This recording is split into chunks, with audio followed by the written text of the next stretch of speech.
पर सुन रहे हो बहुत सावधानी से सुनना। नवरात्रि आएंगे, कन्याओं को ढूंढा जाएगा। कन्याओं को ढूंढ रहे हैं, देवी जी आएंगे, देवी जी आएंगे, तिलक लगाएंगे, उनको खाना खिलाएंगे, खीर पूरी खिलाएंगे और उनको तिलक करके चुनरी उड़ाएंगे, पैसा देंगे। और कन्या तुम्हारे घर में पैदा हो जाए तो मुंह उतार कर बैठ जाते हो। जरा विचार करना, नवरात्रि में कन्या को भोजन कराने से पहले संकल्प लेना कि मेरे घर में भी एक बेटी होना जरूरी है।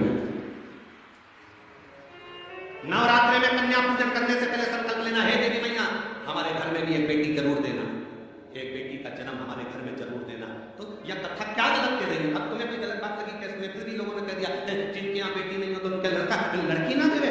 निवेदन, जिसके घर में बेटी होती है उसके घर में अगर कोई माता पिता अपनी बेटी की शादी करते हैं, जब उसकी बेटी भी विदा होती है तब माँ को मालूम पड़ता है कि बेटी का दर्द क्या होता है। जब भी कोई सरकारी गतिविधियों में कहीं फंस गए हो, सरकारी कोई केस चल रहा है, कोई सरकारी चीजों में अगर तकलीफें आ रही है तो शिव का नाम लेकर कभी अगर मौका मिले जीवन में, 5 दुर्गा, 1 बेल, 1 अक्षर, 1 चावल का दाना और तीनों पत्तियों पर लगा हुआ चंदन। बेलपत्र की जो 3 पत्ती होती है, इन तीनों पर लगा हुआ चंदन, दुर्गा, बेलपत्र, चावल का 1 दाना मध्य पत्ती पर रखकर जब भी आप अपने हृदय से, आप अपना कर्म जरूर करना, मेहनत जरूर करना, शिव का स्मरण कर कर श्री शिवाय नमस्तुभ्यं कहकर, अगर श्री शिवाय नमस्तुभ्यं भी नहीं कह सकते, पंचाक्षर मंत्र नमः शिवाय, षडाक्षर मंत्र ओम नमः शिवाय, स्थान देखा, फिर ध्यान देंगे अशोक सुंदरी से शिवलिंग के बीच की जो खाली जगह देख रहे हो आपने, एलईडीओं पर ध्यान देना, शिवलिंग, अशोक सुंदरी का स्थान, बीच में जो खाली जगह है, इस खाली जगह पर बेलपत्री और दुर्गा का जो पीछे का भाग है,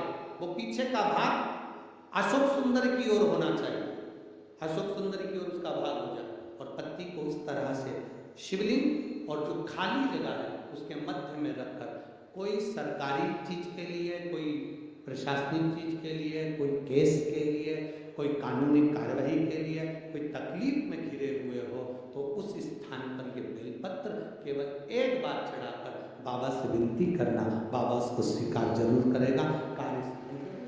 इतनी महत्वता कलश की महाराज, जिनके घर में ज्यादा रोग हो, बीमारी हो, ज्यादा तकलीफें आ रही हो, कष्ट बढ़ रहा हो, बीमारियां बढ़ रही हो या भय लग रहा हो, डर लग रहा हो, हृदय चित्त में कहीं ना कहीं आपको भय का भान हो रहा हो, तो 1 लोटा पानी, 1 कलश में जल भर कर रख लीजिए और रात भर उसको रख लेने दो। नवरात्र चल रहा है, उस कलश को रात कर रखकर सुबह सुबह उस कलश में 1 बेलपत्र डालकर उस जल को नीम के पेड़ के नीचे, जहां नवरात्रि में नीम के पेड़ के नीचे सारी विद्याएं, आदि शक्तियां, सारी देवी नीम के पेड़ के नीचे विराजमान रहती है, उस कलश में 1 बेलपत्र डालकर रात भर रखकर उस जल को पूरे घर में घुमाकर उस नीम के पेड़ के नीचे समर्पित कर दीजिए महाराज। घर में भय लगना बंद हो जाएगा, कोई बड़ी बीमारी आपको घेरेगी नहीं और उस बीमारी से, उस रोग से आप मुक्त रहेंगे, उस बीमारी से, उस रोग से आप मुक्त पाएंगे।